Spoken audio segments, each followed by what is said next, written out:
बिस्मिल्लाहिर्रहमानिर्रहीम। अस्सलामुअलैकुम वरहमतुल्लाहि वबरकातुहू। अहलन व सहलन इक़रा महदुल हाफ़िज़ात बिशावर शारे वरसत जमात आलिया अव्वल मज़मून रियादुस सालिहीन सबक नंबर 7। गुज़िश्ता सबक में बाब इख़लास व इहज़ार निय्या की 12वीं हदीस का सिर्फ तर्जुमा पढ़ लिया था। आज दूसरी हदीस से अपना सिलसिला दोबारा शुरू करेंगे। हदीस नंबर 12 की वजाहत। हदीस के रावी उमर इब्न ख़त्ताब के हालात पीछे गुजर चुके। समिअतु रसूलुल्लाह सल्लल्लाहु अलैहि वसल्लम यक़ूलु इंतलक़ सलासतुन नफ़रुन मिम्मन कान क़ब्लकुम हत्ता आवाहुल मबीतु इला ग़ारिन फ़दख़लूहु फ़नहदरत सख़रतुन मिनल जबलि फ़सद्दत अलैहिमुल ग़ार फ़क़ालू इन्नहु ला युंजीकुम मिनस सख़रति इल्ला अन तदऊ वल्लाह तआला लिसालिहि अमालिकुम, कि तुम अल्लाह ताला से अपने नेक अमाल के ज़रिए दुआ करो। तो उलमा फरमाते कि जो शख्स सच्ची नीयत से अपने अमाल के वसीले से दुआ मांगे, जो उसने खालिस अल्लाह ताला की रज़ा के लिए किए थे, तो उम्मीद है कि उसकी दुआ कबूल होगी। जब गार में फंसे लोगों ने अपने उन अमाल के वसीले से दुआ मांगी जो उन्होंने खालिस अल्लाह ताला की रज़ा के लिए किए थे, और उन्होंने उम्मीद की कि उनके वसीले से गार का मुँह खुल जाएगा, तो अल्लाह ताला ने उनकी दुआ कबूल फरमा कर उन पर फजल फरमाया और उन्हें गार से निजात दी। लिहाजा जिस तरह उन गार वालों की दुआ कबूल हुई, इसी तरह हर उस शख्स की दुआ कबूल होने की उम्मीद है कि जो सिर्फ और सिर्फ अल्लाह ताला की रज़ा के लिए अमल करे। इस तरह उलमा फरमाते कि परेशानी और गम की हालत में और इस तरह इस्तिस्क़ा वगैरह की दुआ मांगते वक्त आमाल सालिहा का वसीला पेश करके दुआ मांगना मुस्तहब है, इसलिए कि गार वालों ने ऐसा ही किया और उनकी दुआ कबूल हुई। और नबी अलैहिस्सलाम ने यह वाक़या गार वालों की तारीफ़ फजीलत में बयान फरमाया। इस तरह की हदीस में वालिदैन के साथ उसने सलूक, हराम काम पर कुदरत के बावजूद उससे बचना और इस तरह अमानत की अदायगी और दीगर मामलात में नरमी और इजारे के जवाज़ का बयान है।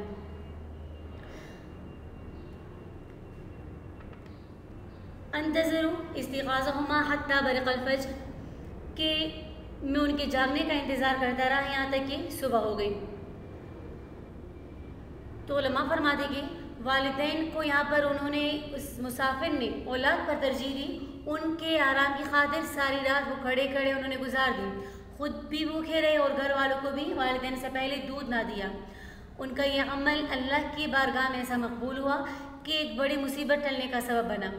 तो बूढ़े माँ बाप को अपनी छोटी औलाद पर तरजीह देना भी नेकी है कि पहले उनकी खिदमत करें, बाद में बच्चों को संभालें, लेकिन ये ख्याल रहे कि ये बच्चों पर जुल्म नहीं बल्कि माँ बाप के अदब व एहतराम की आला तरीन मिसाल है। बूढ़े माँ बाप भी बच्चों की तरह हो जाते हैं, तो जो उन्हें तकलीफ़ देगा उसकी औलाद बुढ़ापे में उसको तकलीफ़ देगी। ये खिदमत या तकलीफ़ देना नफ्स सौदा है, इस हाथ से इंसान देगा तो दूसरे हाथ से इसको वापस वही जो उसने दिया था वापस उसको मिलेगा।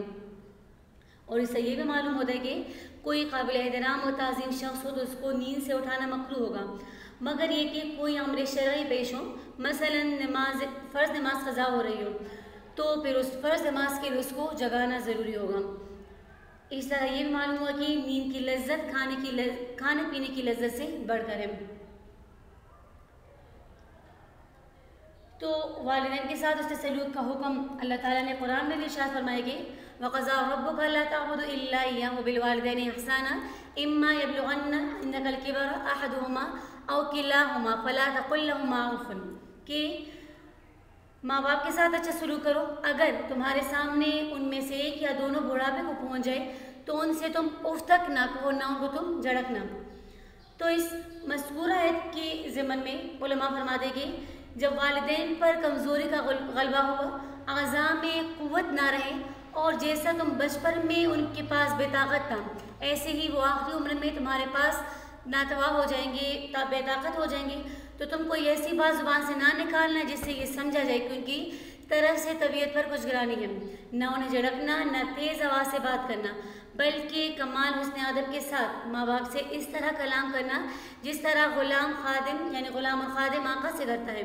उनसे नरमी और तवाज़ु से पेश आना और उनसे शफ़क़त और मोहब्बत का बर्ताव करना कि उन्होंने तुम्हारी मजबूरी के वक्त बचपन में तुझे मोहब्बत से परवरिश की तुम्हारी, और जो चीज़ उन्हें दरकार हो उन पर ख़र्च करने में कोई बुखल वगैरह ना करना।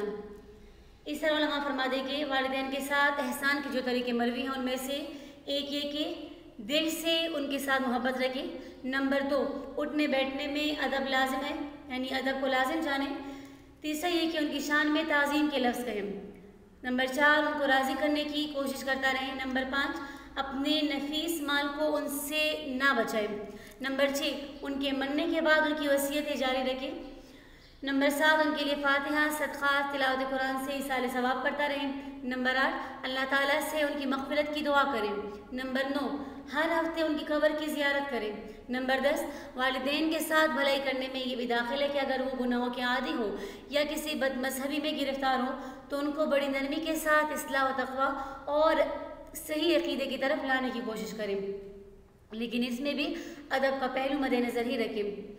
ईसा नबी अलैहिस्सलाम ने फरमाया कि जब औलाद अपने माँ बाप की तरफ रहमत की नज़र करे तो अल्लाह ताला उसके लिए हर नज़र के बदले हज मबरूर यानी मकबूल हज का सवाब अता फरमाता है।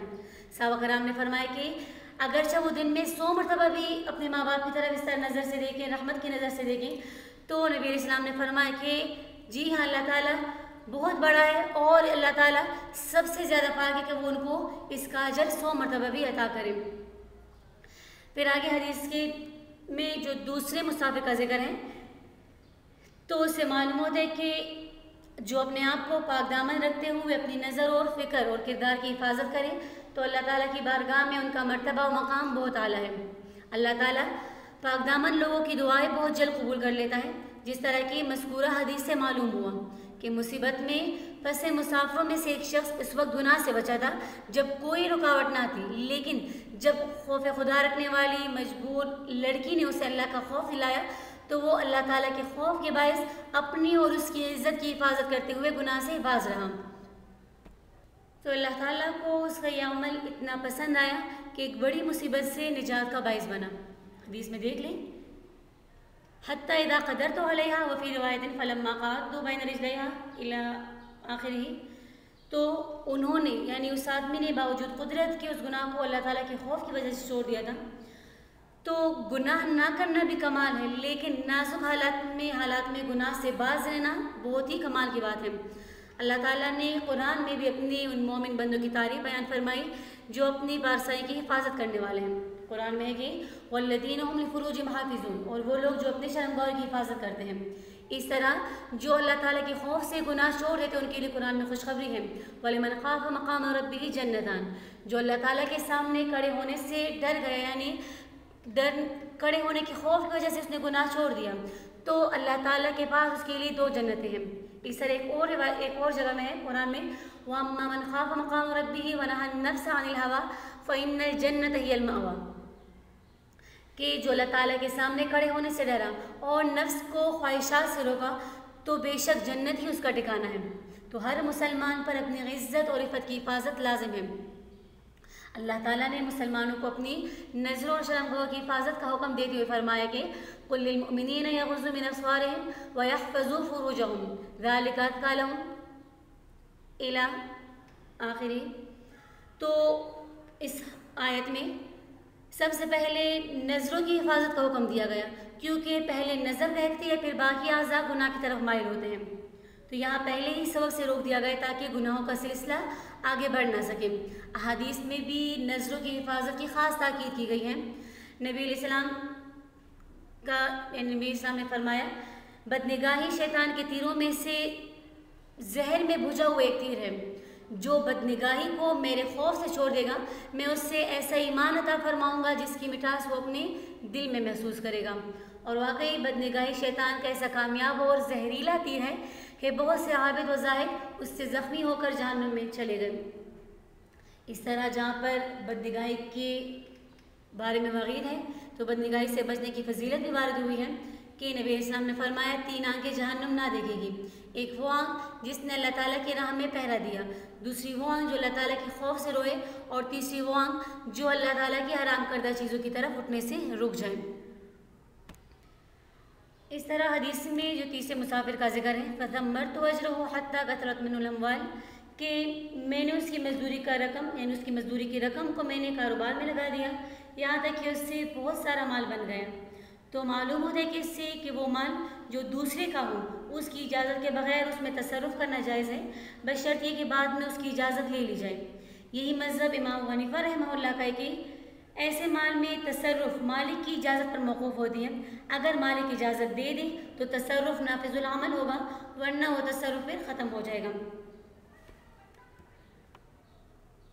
फ़नफ़जरत अस्सख़रतु फ़ख़रजू यमशूना, बस वो चट्टान बिल्कुल सिरक गई।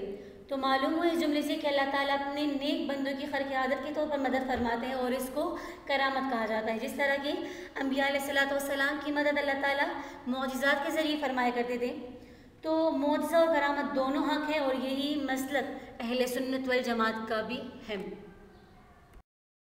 बाबुल फ़ी तौबा क़ाल अल उलमा अत-तौबतु वाजिबतुन मिन कुल्लि ज़ंबिन। ये बाब तौबा के बयान में उलमा ने फरमाया अत-तौबतु वाजिबतुन, तौबा करना वाजिब है हर गुनाह से। फ़इन कानतिल मासियतु, बस अगर गुनाह बैनल अब्द व बैनल्लाहि तआला, अल्लाह ताला और बंदे के दरमियान हो, वला ततअल्लक़ु बिहक़्क़ि आदमीय्यिन, और उसमें किसी बंदे का ताल्लुक़ ना हो, यानी वो किसी बंदे के साथ मुताल्लिक़ ना हो, फ़लहा थलाथतु शुरूतिन, तो उसके लिए 3 शर्तें हैं। अहदुहा, उनमें से पहली शर्त अय्युक़लिअ अनिल मासियति, कि वो बाज आ जाए अपने गुनाह से। वसानी, और दूसरी शर्त अय्यंदम अला फ़िअलिहा, कि वो अपने फ़ेल पर नादिम हो जाए। वसालिस, तो इस तीसरी शर्त अय्यअज़िम अल्ला यऊद इलैहा अबदन, कि वो पुख्ता अज़म करे, पुख्ता इरादा करे कि दोबारा नहीं लौटेगा उसकी तरफ कभी भी। फ़इन फ़ुक़िदा अहदु सलासति लम तसिह तौबतुहु, बस अगर 3 में से एक भी ना पाई जाए शर्त तो उसकी तौबा सही ना होगी। वइन कानतिल मासियतु ततअल्लक़ु बिआदमीन, और अगर गुनाह का ताल्लुक़ आदमी के साथ हो तो शुरूत तो हाँ अरबातुन, तो उसके लिए 4 शराइत हैं। हादिहि सलासतु, 3 यही शराइत, और चौथी शर्त ये वयब्रअ मिन हक़्क़ि साहिबिहा, कि वो अपने साथी के हक़ से बरात का इज़हार करे। फ़इन कानत मालन औ नहवहु, बस अगर वो माल हो या कोई और चीज़ उससे ली हो, रद्दहु इलैहि, तो उसकी तरफ वो लौटा दें, उसे वापस कर दें। वइन कान हद्द क़ज़्फ़िन, और अगर वो हद्द क़ज़फ़ हो यानी किसी पर तोहमत लगाई हो, व नहवहु, ये इस तरह कोई और चीज़ हो, मक्कनहु मिन्हु, तो उसे गुंजाइश दे दे अपने ऊपर, यानी अपने ऊपर हद्द क़ज़फ़ लगाने की इजाज़त दे दे। और तलबाफ़ु, या उससे माफ़ी तलब करे। व इन कानत ग़ीबतन इस्तहल्लहु मिन्हा, और अगर वो ग़ीबत हो तो उससे माफ़ी तलब करे। वयजिबु, और वाजिब है यतूब मिन जमीअ ज़ुनूबि, कि वह तमाम गुनाहों से तौबा करे। फ़इन ताब मिन बाज़िहा सह्हत तौबतुहु इंद अहलिल हक़्क़ि, बस अगर वो तौबा करे बाज़ गुनाहों से तो उसकी तौबा सही हो जाएगी अहले हक़ के नज़दीक। मिन ज़ालिका ज़ंबि, उस गुनाह से। व बक़िया अलैहिल बाक़ी, और बाकी गुनाह उसके ज़िम्मे बाकी रहेंगे, यानी उससे तौबा करना उस पर वाजिब रहेगा, लाजिम रहेगा।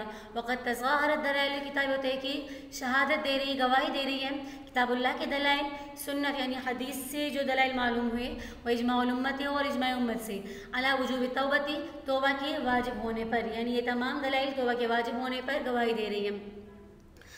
अल्लाह ताला वतूबू इलल्लाहि जमीआ, और तुम सब अल्लाह के सामने तौबा करो ए मोमिनो, लअल्लकुम तुफ्लिहून, ताकि तुम फलाह पाओ।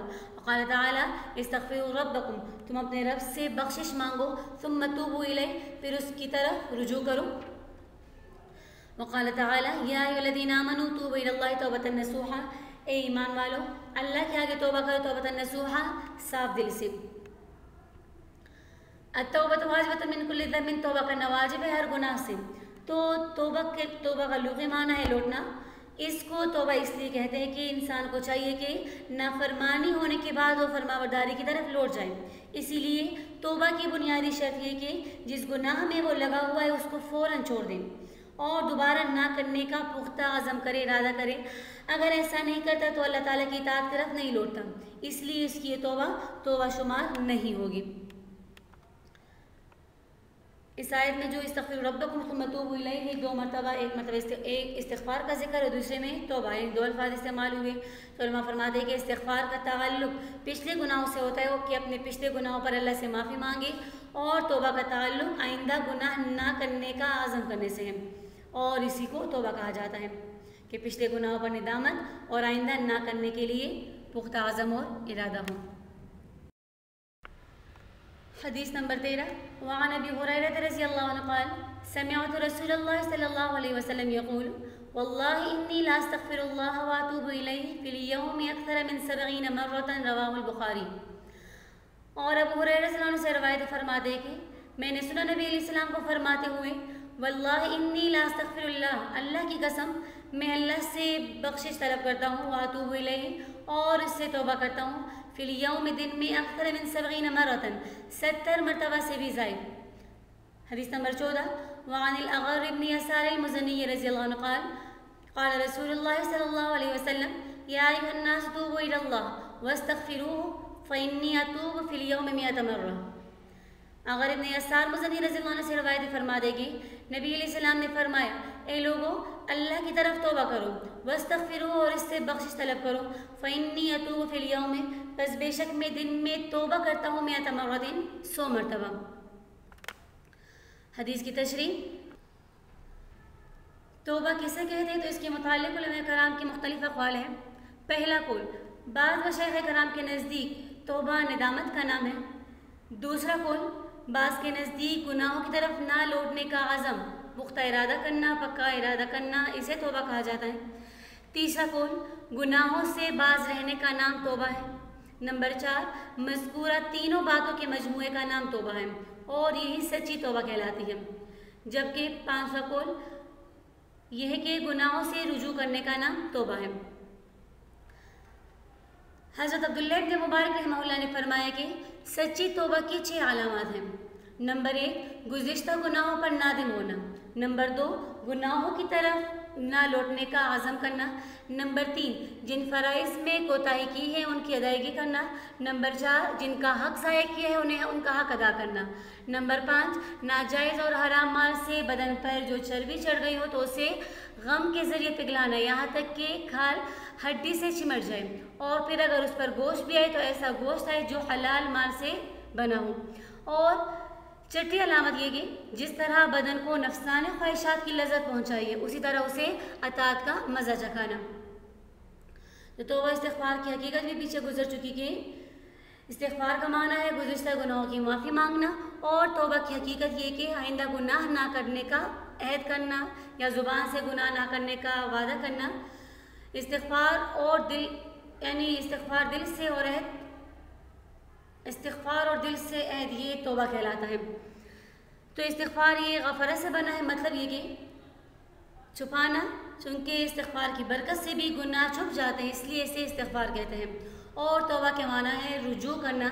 अगर ये अल्लाह ताला के लिए इस्तेमाल तो इस वक्त इसका माना होगा अज़ाब के इरादे से रुजू फरमा लेना, और अगर ये बंदे की तरफ यानी बंदे की सिफ़त हो तो इसका माना होगा कि गुनाह से अतात की तरफ, गफलत से ज़िक्र की तरफ लौट जाना।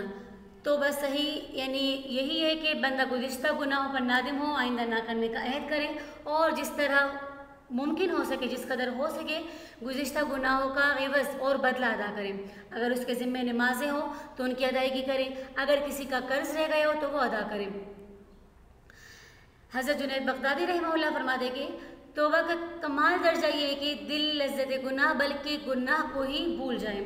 तो तूबू इलल्लाह या अस्तग़फिरुल्लाह, नबी अलैहिस्सलाम ने जो फरमाया कि मैं दिन में 70 मरतबा और दूसरी रिवायत में 100 मरतबा का जिक्र है, तो उलमा फरमाते हैं कि इससे मुराद आदत यानी आदत मुराद नहीं बल्कि इससे मुराद तकसीर है कि बहुत कसरत से इसमें इस्तिग़फ़ार करता हूँ।